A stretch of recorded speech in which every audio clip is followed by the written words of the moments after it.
Hello, everyone. Welcome to the second event of the Common Cause 2020 Speaker Series.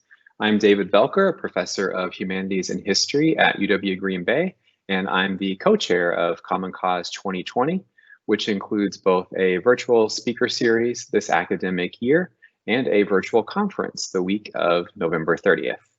In case you're curious or unsure, CAUSE stands for the College of Arts, Humanities, and Social Sciences, which is the sponsor of this event. I'd like to begin this evening by reading the UW Green Bay Land Acknowledgement. I think it's especially important that we recognize First Nations for these events, given that we are addressing the relationship between humans and the larger community of life, which First Nations have a very powerful perspective on, and also given that we're thinking about environmental and social justice.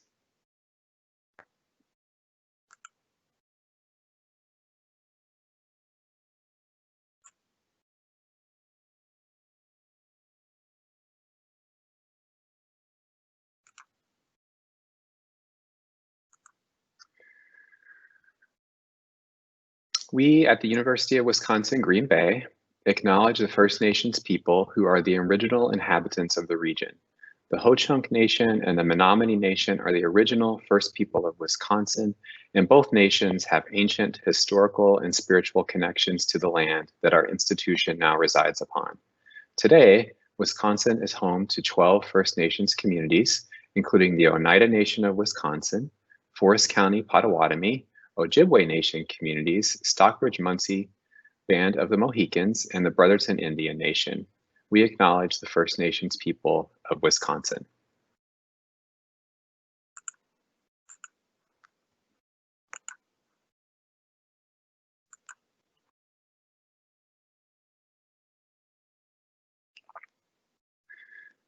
This year, the theme for Common Cause is Beyond Sustainability, Imagining an Ecological Future.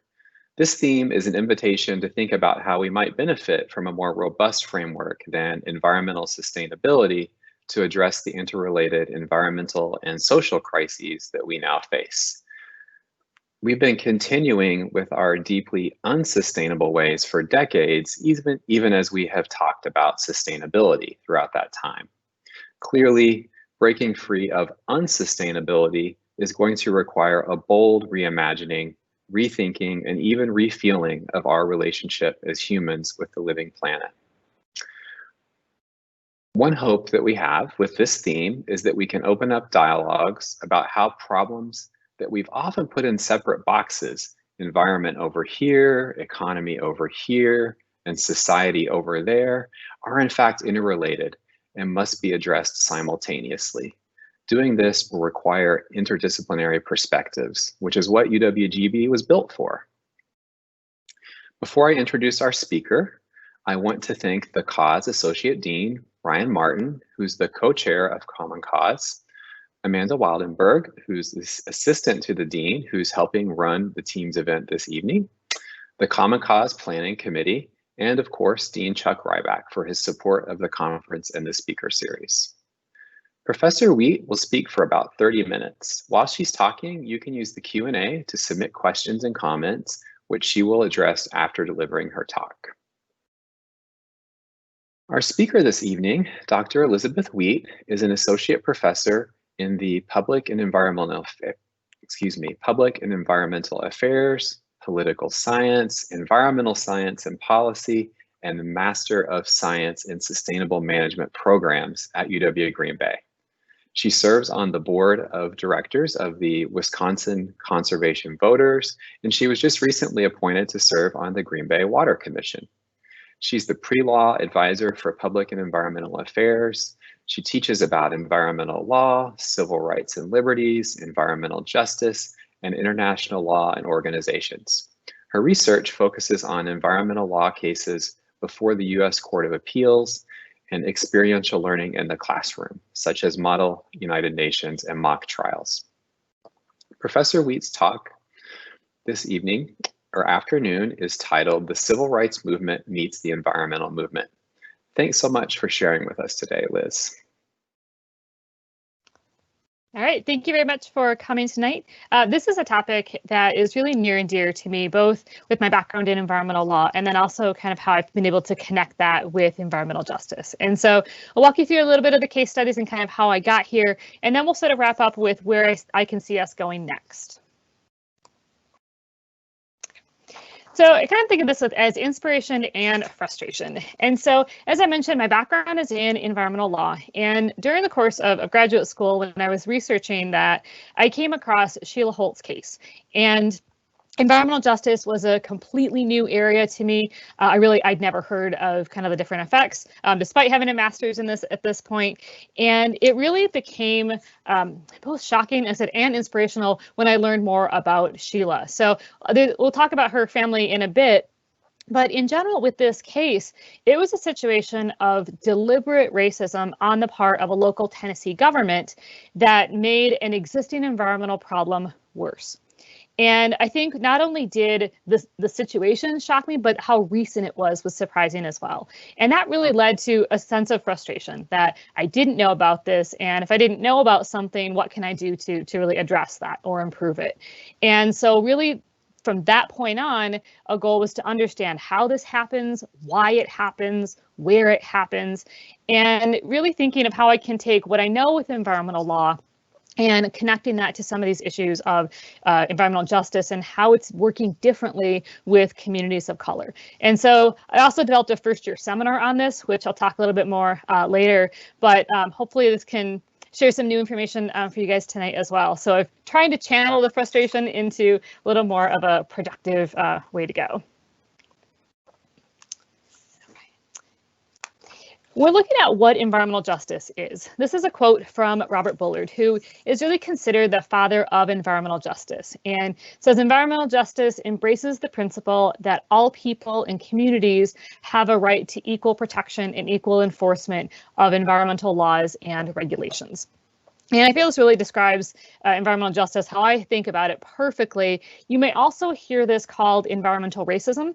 And so Reverend Ben Chavis, who was one of the civil rights movement leaders with Martin Luther King, will call this environmental racism.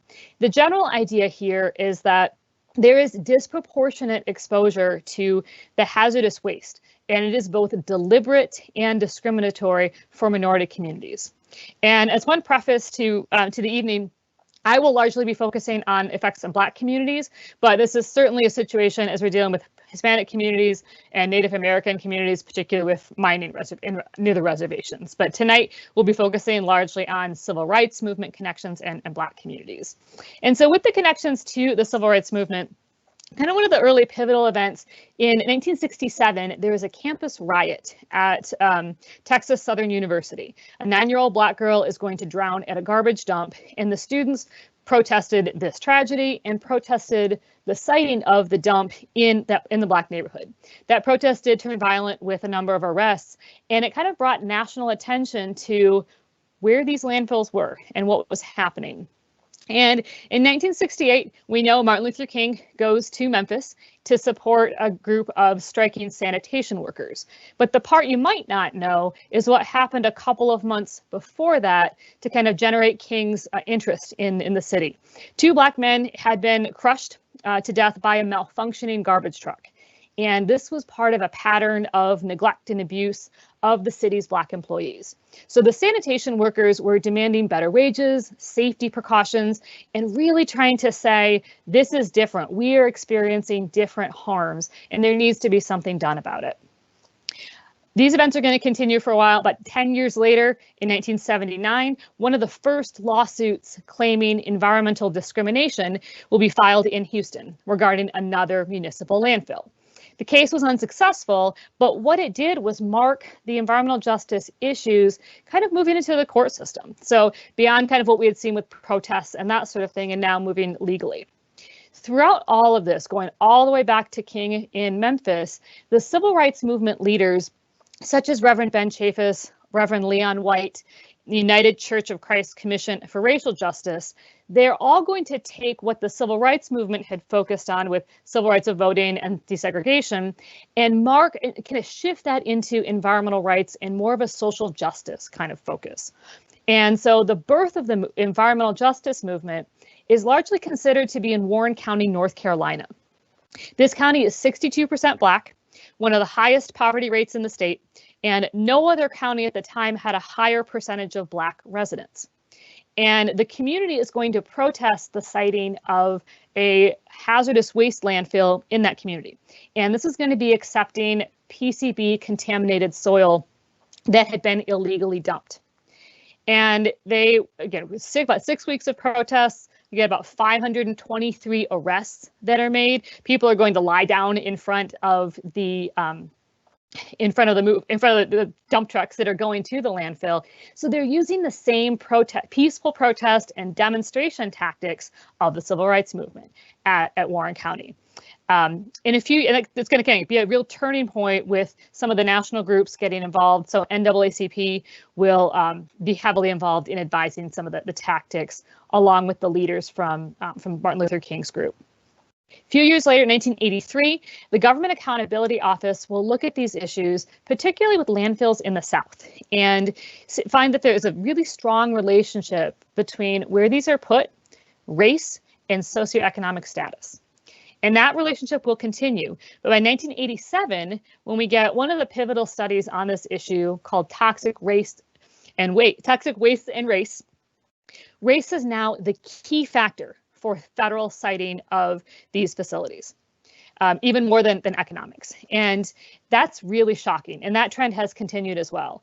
At the time of the toxic waste research, 8 million of the 15 million Hispanics in the country lived in areas with one or more uncontrolled toxic sites, and over 15 million of the country's 26 million African Americans at the time lived within in areas with one or more uncontrolled toxic sites.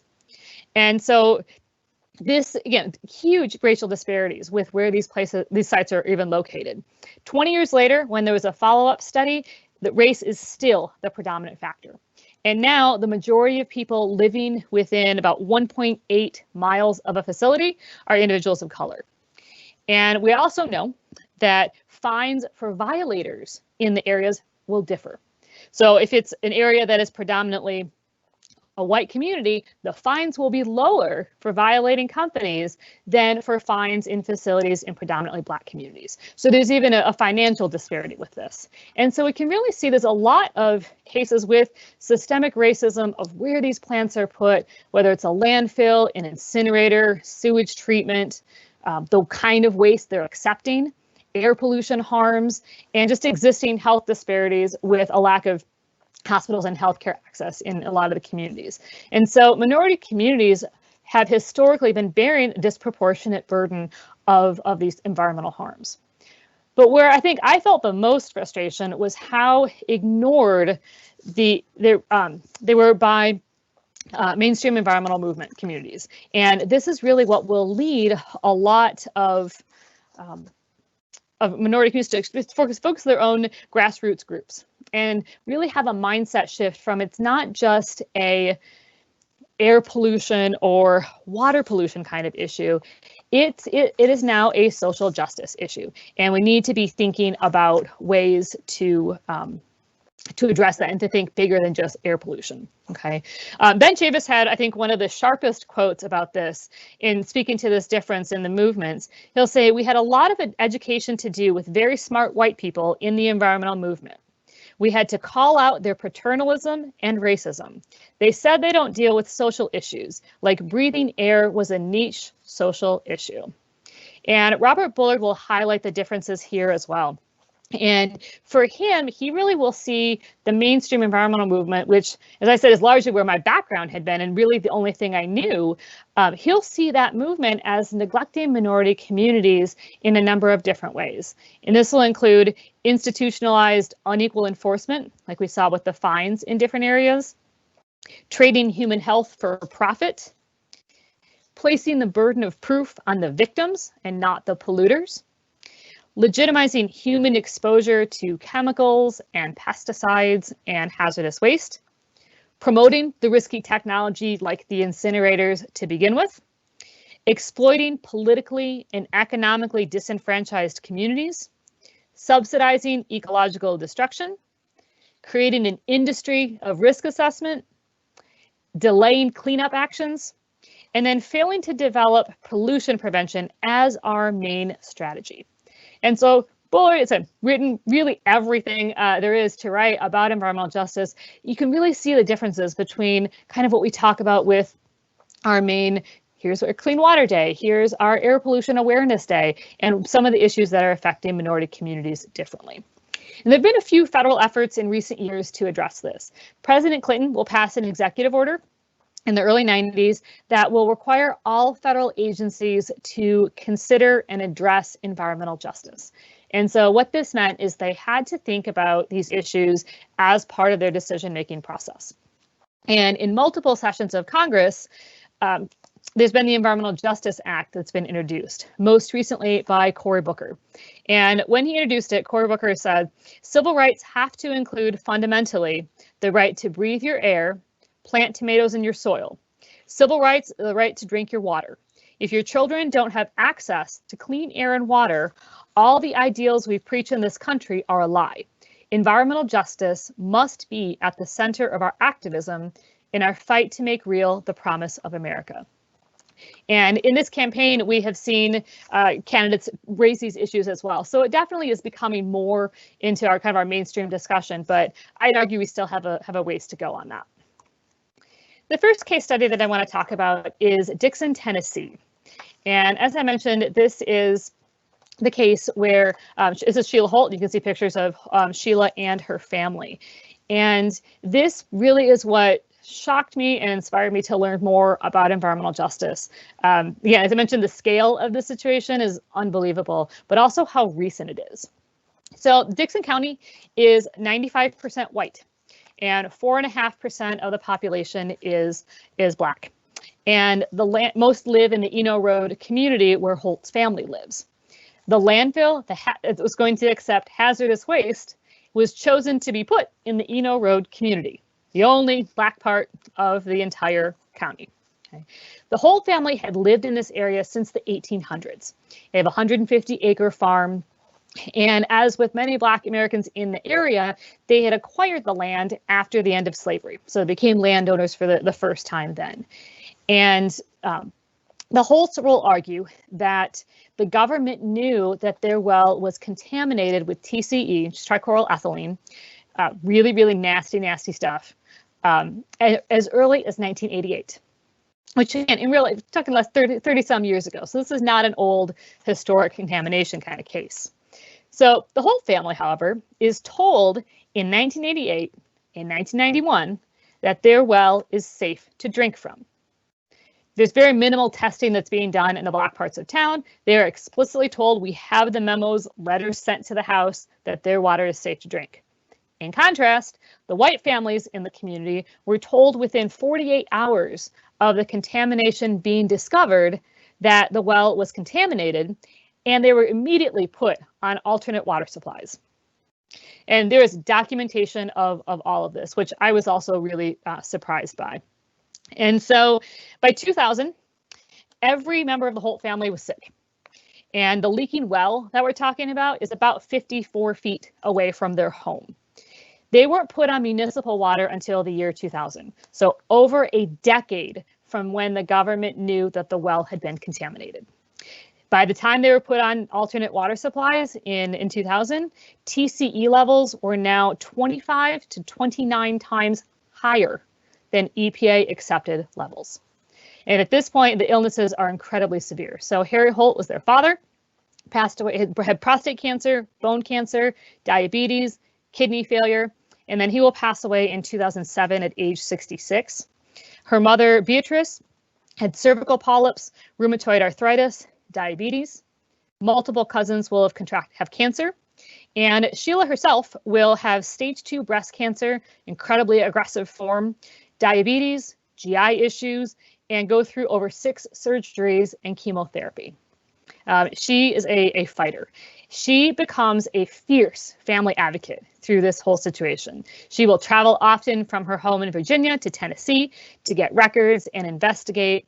And she eventually will get connected with Robert Bullard, who is absolutely appalled by the paper trail in this case. You don't find memos that go to only white families and memos that go to only black families. That doesn't happen. And that's exactly what broke in this case. From the legal standpoint, the NAACP and the NRDC both will get involved with Robert Bullard. The NAACP's case is where I think you see a really strong connection to the civil rights movement. So that a judge will rule in their case that Holt's family can add 14th Amendment claims of racial discrimination and equal protection. And this is a very different approach from more your traditional, this pollution caused my illness, kind of your traditional environmental arguments. So the civil rights claims were a big deal to have added to the case. They will add environmental claims under the Resource Conservation and Recovery Act, which governs hazardous waste. The key part of that statute, there's a clause that's called imminent and substantial endangerment to health and the environment. So really urgent, really bad, essentially. And they will add negligence and discrimination for additional civil rights claims in the case. These cases will conclude in 2012 and 2013. That's how recent we're talking about with this getting resolved. These are not issues from 50, 60 years ago. They're happening right now.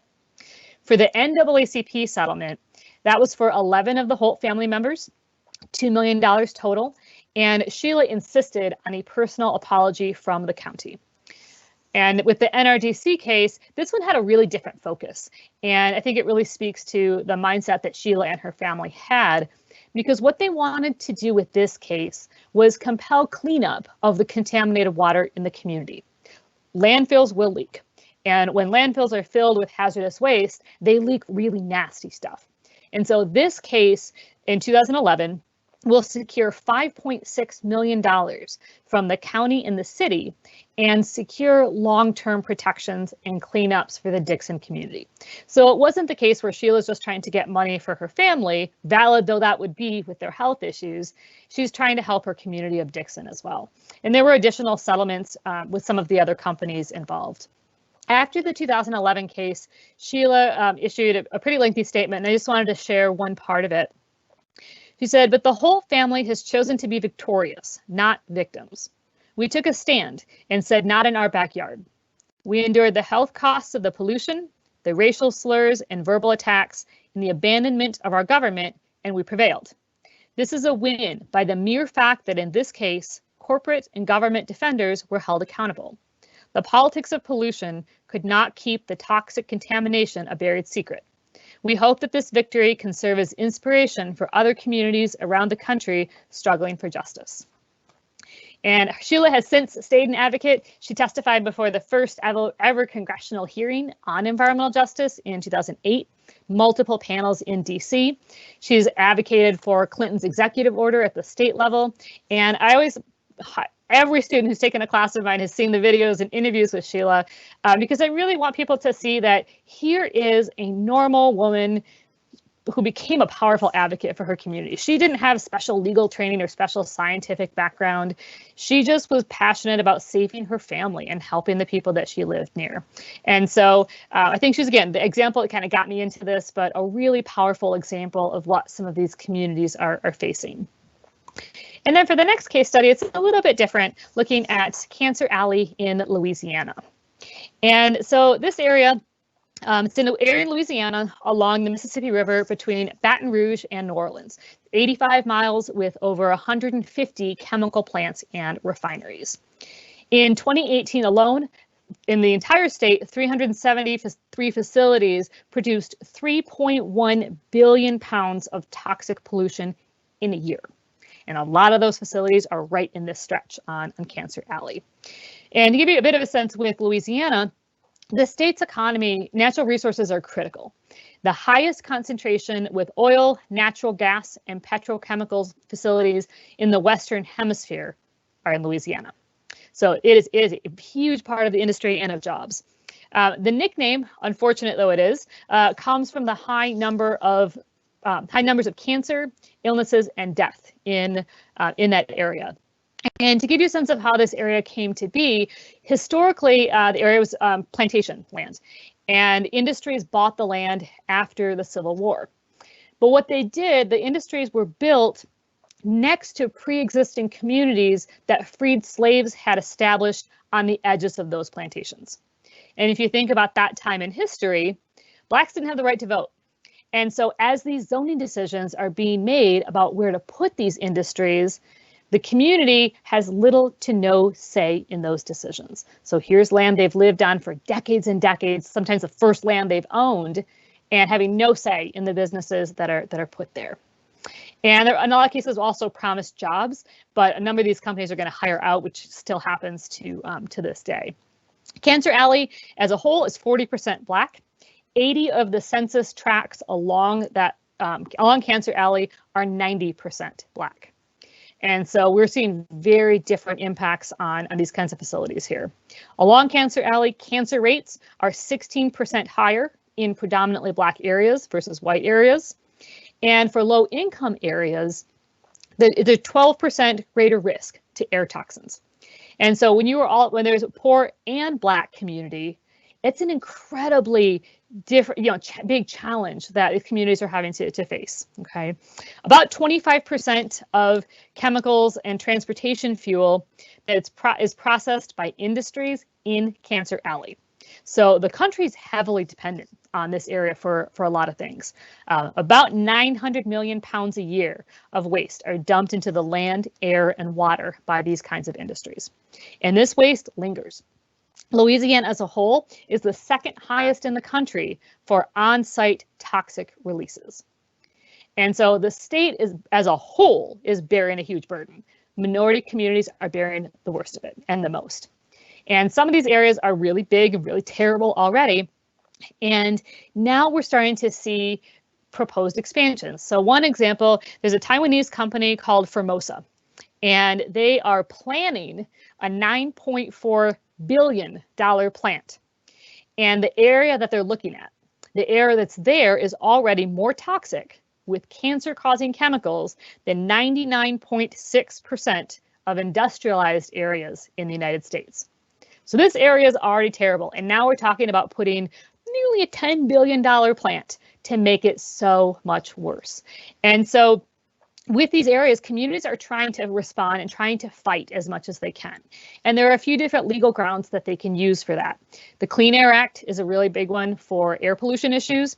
14th Amendment, as we saw in Sheila's case, with equal protection. And we're starting to see cases looking at the Civil Rights Act of 1964, which will also prohibit discrimination. But the key challenge here for these communities is you have to prove the disparate impacts, so you're affected differently. But here's the catchy part. You have to prove that the government or the decision maker acted with a discriminatory intent.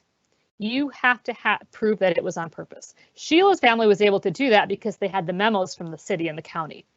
Not every community on Cancer Alley is going to have that kind of smoking gun. And so it's going to be really difficult to prove the environmental justice aspects of this. The state also has a lot of tax exemptions and property exemptions that incentivize companies to come to Louisiana. But one of the groups that I think is an excellent model and a really good resource for learning more about this is LEAN. So you see the pictures of their logo and then one of their protests. LEAN is the Louisiana Environmental Action Network. They're a really cool umbrella organization of about 106 different member groups. They were formed in 1986 in Baton Rouge, and they really work on community organizing and empowerment. There's an excellent citizens guide that they have on their website because they're trying to help people think of ways to get more involved and to take action, to be the Sheila Holts of their community and fight back and at least try and get some improvement. You might not be able to remove the petrochemical plant, but maybe you can have some, improve the health of the community a little bit more.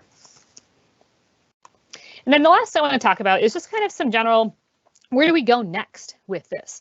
As we're looking at, sort of this theme with beyond sustainability, I think we have to start with acknowledging where we came from. We have to be honest about how systemic racism has played a role in environmental policy.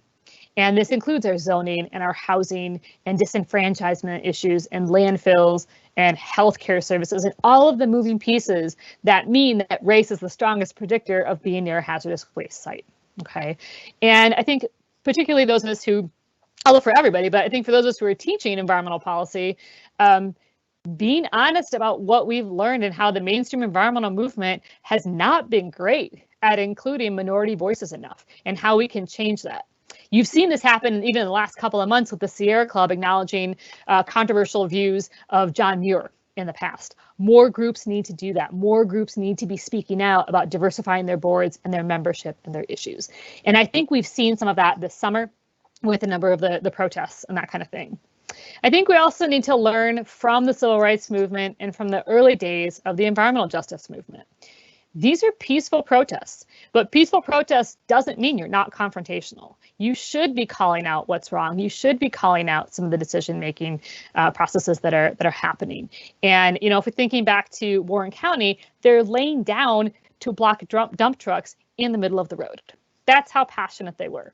And I think if we look, even to the civil rights movement, we see the role of I hate saying youth because it makes me sound really, really ancient, but of younger people, which might not be better, but look at the age of the Freedom Riders and the age of some of the individuals who are fighting these issues now. I'm doing a nice inspirational story. Look up Destiny Watford. She will win the Nobel Prize equivalent for environmental issues called the Goldman Prize when she's in high school. She is going to lead the opposition for an incinerator that was going to be in her hometown of Baltimore. She will use the same tactics and the same approaches and beliefs that Freedom Riders did and that kids did in the civil rights movement today to try and save her community. And so I think there's a lot we can learn from not being afraid to speak out and to do better than what we've been doing so far. And then, of course, the next big issue really is thinking about climate change. There's a growing body of literature and people who are looking at what's called climate vulnerability. And yes, climate change is going to affect everyone, but it's going to affect poor and minority communities worse. And we're thinking about the frequency of natural disasters and how we're going to have more hurricanes and they're going to be more severe. Those are going to affect people already struggling. You can go to the lower Ninth Ward of New Orleans today and still see remnants of Hurricane Katrina. Okay, and yes, white communities were affected with this as well, but at nowhere near the scale that Black communities were. And that's one hurricane in one city. Houston's going to have similar stories with Hurricane Harvey, along with a number of coasts on Alabama and Georgia there too. So we know these disasters are going to be getting worse, and we need to shift more towards resilience and mitigation and thinking about how can we help and strengthen communities who are in need, minority communities, particularly, again, with a lot of the services that are weak to begin with. And housing, I think, is a big one, especially in the hurricane areas. But also when we're looking at desertification and heat waves and all of the effects we're going to see with climate change, that as passionate as I am about endangered species, if we're only focusing on saving polar bears, we're missing a big part of the conversation that communities are really struggling with. And the environmental movement needs to be thinking a bit broader with that. And I think, as we're thinking beyond sustainability, it's not enough to just recycle, which you should be doing. We have to think of doing more, right? What can we do beyond that? How can we change the system that is creating some of the problems that we have? And I think, the next big step, and anyone who knows me, I'm not terribly quiet, don't struggle with speaking my mind too often. And so I think refusing to remain silent is really important.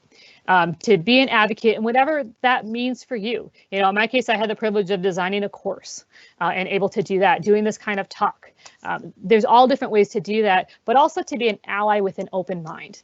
A lot of these issues were new to me. I grew up in a predominantly white community. I went to a predominantly white college. I was not exposed to a lot of issues of diversity until much later in my academic career. And I saw that similar struggle with students who were really shocked and almost feeling guilty that they didn't know about this. And it's okay to start there, but have an open mind and think about what you can do next. And last but not least, I'd be the worst political scientist ever if I didn't also talk to you about the importance with voting. I think back to some of these communities along Cancer Alley who never had a say. They didn't have the right to vote at that point in time and didn't have the opportunity to advocate for their community. We do. We have that right. We have that privilege. And if you can tune out the noise and tune out some of the negativity, really think about what your vote means and how you can speak out for actions in your own community.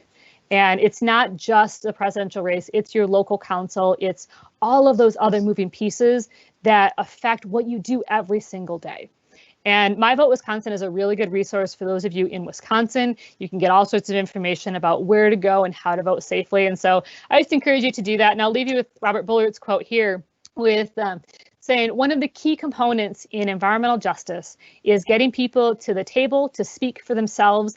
They need to be in the room where policy is being made. And I think this really can apply to all of us, but really thinking about how we can do this better with regards to some of these environmental justice issues. And with that, I'll turn it over to David for questions. All right, thank you so much, Professor Wheat, for that really informative and inspiring and I think thought-provoking presentation. So we do have some questions for you, and folks, you feel free again to use the Q&A feature to add some additional questions there if you'd like to. So Liz, first question for you, can you say a little bit more about uncontrolled toxic sites and exactly what that means? It sounds a bit like a technical term. I mean, I think I understand, but could you say a little more about that? Yeah, there's different ways to control a toxic site. In some cases, it could be listed on a legal registry. So if it's like a Superfund site, which are the worst of the worst, it's going to be listed, and there's going to be a very formally regulated process to clean that up. For the uncontrolled sites, there could be different levels of that. We might not have a plan to clean it up. It might not be under control. So maybe the toxins are still leaching into the water, or they're still contaminating the soil, or maybe we haven't removed the contaminated soil that, if you can look at the Fox River as uncontrolled for a while until we dredged all of that up and treated it and dealt with that. So there's definitely different scales of it. And I think it would depend on what it's contaminated with for how you would then proceed to regulate it. All right, thank you. Yeah, the Fox River seems like a great example with all the PCB contamination and the impacts on wildlife and also for humans. But we have managed to make a lot of headway cleaning that up. So yeah, thanks for that. So here's a question that I think connects with your first example of the Sheila Holt case.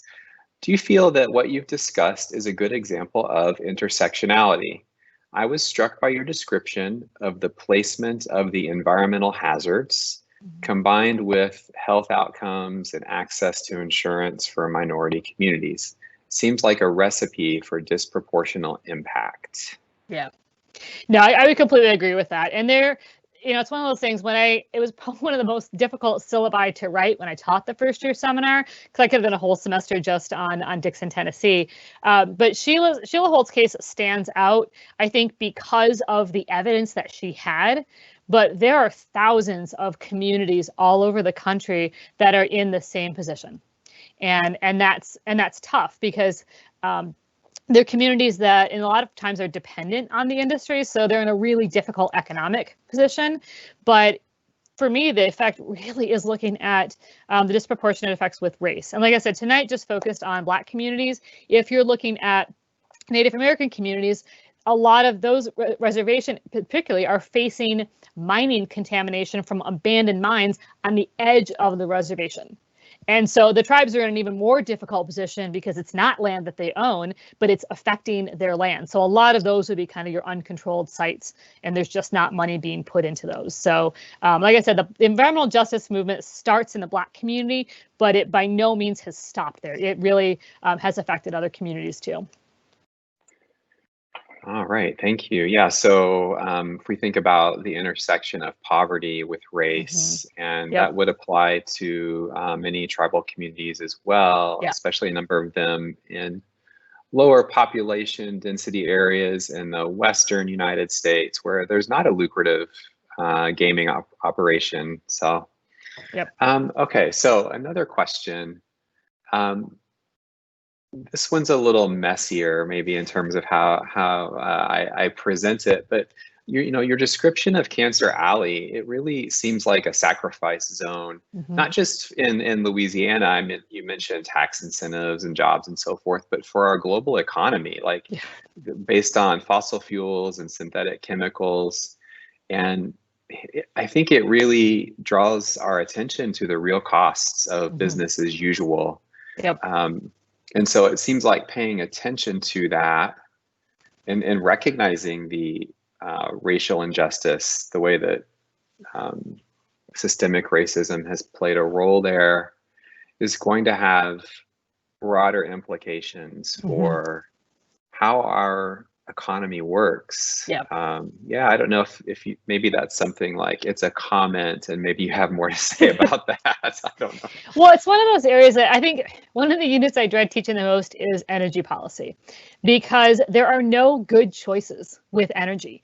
That we're going to need energy from someplace, whether it's oil, whether it's natural gas, or other kinds of sources. And, you have a lot of these petrochemical and oil companies in Cancer Alley, and that energy is being used. I think some of the petrochemical ones and chemical industries are a little bit different. Like, do we need that many pesticides? I'm not convinced there. But I think that, the U.S., when we're looking at the Western Hemisphere and Cancer Alley playing such a big role, it's not just the U.S. that's dependent on this. It's a huge global impact. And I think, I don't mean good in like a normal, like, hey, it's great that they're the sacrifice zone, but that really is what I think that the communities also feel like they've been treated. And I don't think anyone ever really chooses to be in that kind of position. But when we look at U.S. laws with not having the right to vote for so long for Black Americans, they really didn't have any choice in the conditions that set us on this path to having these facilities there. So I don't necessarily know where we go next in terms of thinking maybe it's more renewables, but even with renewable energy, every choice there has downsides with waste and materials that are used. So I think it's a good reminder to be more aware of the choices we're making with that, but also acknowledge the effects, that understanding that, when you're using that pesticide, it came from somewhere. Someone else had that cost and had to deal with the steps that you now are putting on your lawn, unnecessarily in most cases.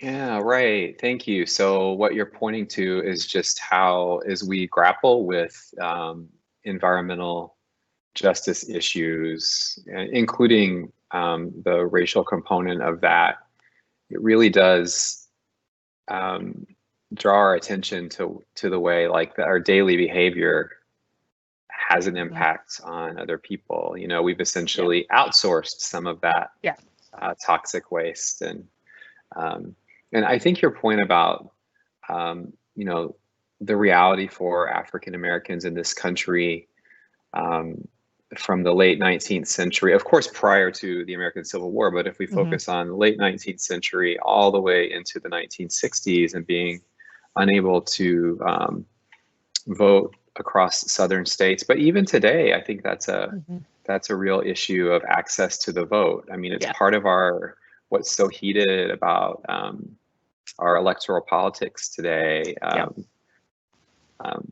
So I don't know if that's something you want to comment on. There are some other questions here, but well, the other thing I was thinking of was actually just before I came on for the talk, I saw a brief flash across MSNBC about the difference in voting times for predominantly Black communities versus white communities in Georgia today. About 51 minutes average voting time for Black communities. And I believe, again, just a quick walk, I feel like it was like 6 to 8 minutes or so for white communities. We're already seeing today, as early voting is starting in a lot of states this week, we're already seeing voting disparities. And that's both with access, that's with times of voting, that thankfully a lot of states have early voting now. But yes, people now have the right to vote. But that doesn't mean it's necessarily easy or that we've resolved any of those access issues. And we're still seeing pretty strong correlations with where more polling locations are open, how many of those we have, and some of that's going to be influenced by the pandemic and having a shortage of poll workers. But there's still a correlation today as we're voting in 2020 with the demographics of a community and where voting is taking place and how quickly it's going. And we saw this in Milwaukee for even our primary. Sure. Yeah. You just see all the evidence piling up there, and it's clear like this isn't just a a coincidence No. or an accident. It's a pattern. Yeah. Okay, so here's another question. This is from Professor Elise Cohen. Thank you. Thanks for such an informative presentation. Have you found in your research that certain disciplines, law, political science, etc., do a better job grappling with environmental justice and environmental racism issues than others? Yeah, and I think sociology is where most of the research and the best research that I've come across has been from. And I think it's interesting. So my discipline is political science, and I present mostly at political science conferences. And for the conferences where I've taken environmental justice work, they don't know where to put you. Do you go with the public policy people? Do you go with the race and ethnic studies groups? Law folks don't like necessarily the quantitative side as much. So we've actually, in terms of getting research out there, they don't want to see the models. They don't want to see the stats. And political science journals don't necessarily want the environmental component because the substance matters, whether it's an incinerator or TCE or PCB, that matters. And so it's an interdisciplinary topic, and it doesn't necessarily, I'm not a sociologist, so I can't necessarily pitch it there. I think what I've tried to do is be the crossing point for a lot of those different sources. And I look at this largely from a legal lens. So it's been, extra legwork to understand the sociology parts and some of the economic aspects and the racial aspects. And so that's been additional legwork because my supply side doesn't really train you for this kind of thing. But one of the coolest areas of research that I ever did with this was looking at strategies for activism and involvement. Political science is good at that. We know how to get people riled up and elected and doing things. And so that's what I've tried to look at. Like, all right, what are some of these minority groups doing differently from the Sierra Club and Greenpeace and some of the mainstream groups? How are they organizing differently? How are they communicating differently? And so some of the communication stuff comes in there. But yeah, I really, long answer to say, I think sociology has been the richest source of content on this, but I think others have a lot to add to the conversation. All right. Thanks, Liz. It seems like part of what you're describing there with our disciplinary silos is a subtle form of systemic racism. I mean, it's part of our systems of operating in higher education that allows racial justice at times anyway to fall through the cracks. Yeah. And I really appreciate the work you've done to try to seal up those cracks or bring those issues to light.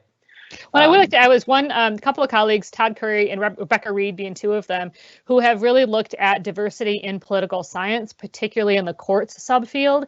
And as I'm saying, everyone needs to kind of think of where they're at.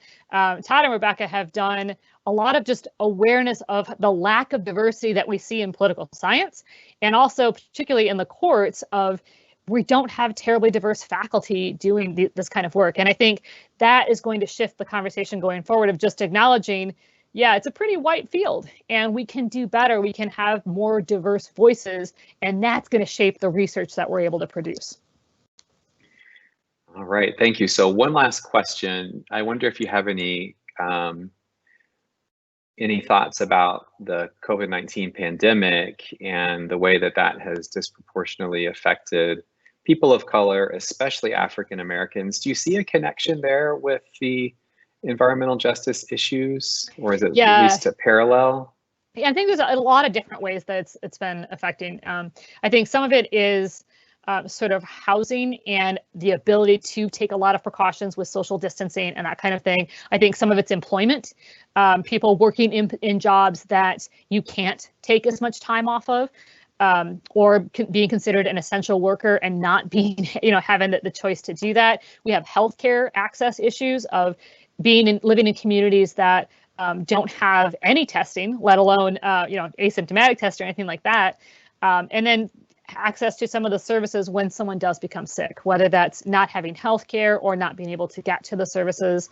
And then I think some of it is just education on what the disease really does. And I don't think that part is racial tied at all. I think everyone's struggling with learning about this and being responsible and taking meaningful action on that. But we know that COVID has has killed more African Americans than it has killed white Americans. And I think from the science side, I'll defer to my science friends on the details with that. There's more to learn about how people are affected in different ways and what COVID is really doing. We've never had this before, but I've mostly kind of looked at, I think, some of the socioeconomic with living conditions and healthcare access. All right. Thank you so much, Liz, for speaking with us this afternoon and for fielding all those questions as well. Thank you.